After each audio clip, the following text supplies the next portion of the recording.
Anda berdananya tulus atau tidak, ada pamrih atau tidak gitu. Kalau misalnya walaupun itu produk Anda sendiri, Anda melakukannya nothing tulus, saya ya memang ini yang saya punya dan yang bisa saya lakukan, ini yang bisa saya berikan saat ini dengan baik, ya sepertinya itu tidak masalah gitu kan.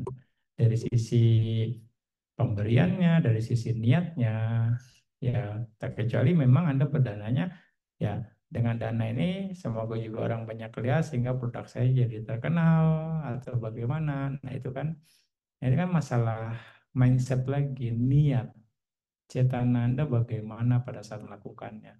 Ya, melakukan yang terbaik ya itu memang dibilang dalam teks juga berdana melakukan yang terbaik ya yang si pemberi itulah yang akan mendapatkan manfaat terbaik juga.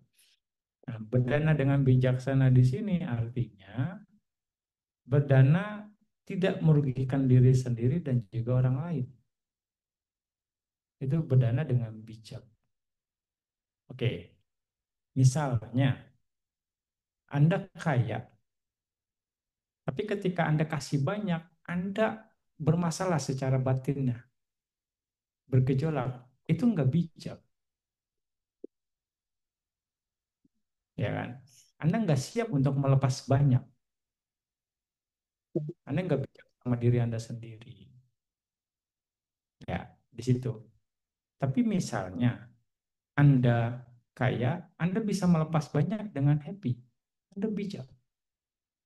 Ada juga orang miskin misalnya, dia berdana jor-joran gitu. Tapi dia happy. Itu bijak. Karena itu yang membuat dia happy. Walaupun saya misalnya kesusahan, gak masalah. Saya happy ngerjainnya.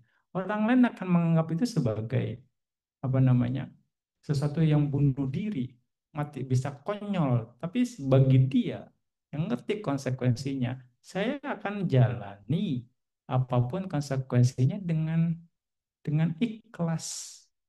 Walaupun saya nggak makan, nggak masak. Yang penting ketika saya nggak makan, ketika saya lapar, saya nggak ngeluh. Saya happy. Itu bijak. Artinya apa yang dia lakukan itu tidak merugikan diri dia sendiri.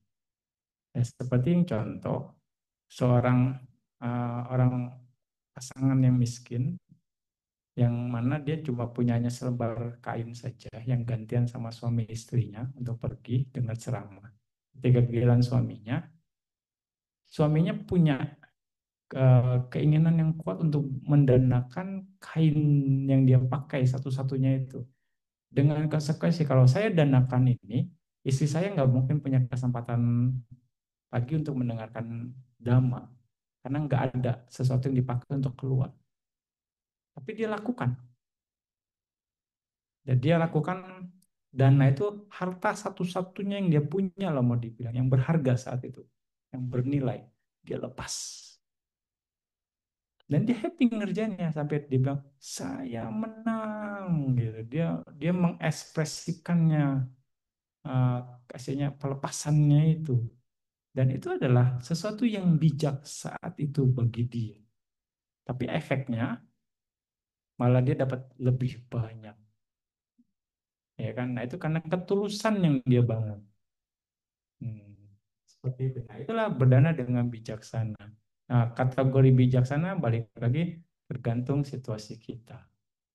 Orang mungkin melihat konyol, tapi kalau kita melakukannya dengan tulus ikhlas, itu akan bermanfaat buat kita dan juga bermanfaat bagi yang menerima itu juga. Nah, itu bijaksana. Selagi Anda tidak merasa bersalah, selagi Anda tidak, misalnya nggak ada kepentingan apa-apa, itu oke. Mau bagaimana yang saat itu mungkin itu yang terbaik yang bisa Anda lakukan. Selesai. Itu bijak. Balik lagi. Silakan saja kalau memang itu diperlukan.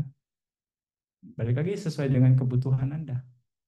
Nah, tujuan pemasangan label ini untuk apa lagi kira-kira? Ya, berarti kan sebagai iklan secara itu ada sesuatu efek samping toh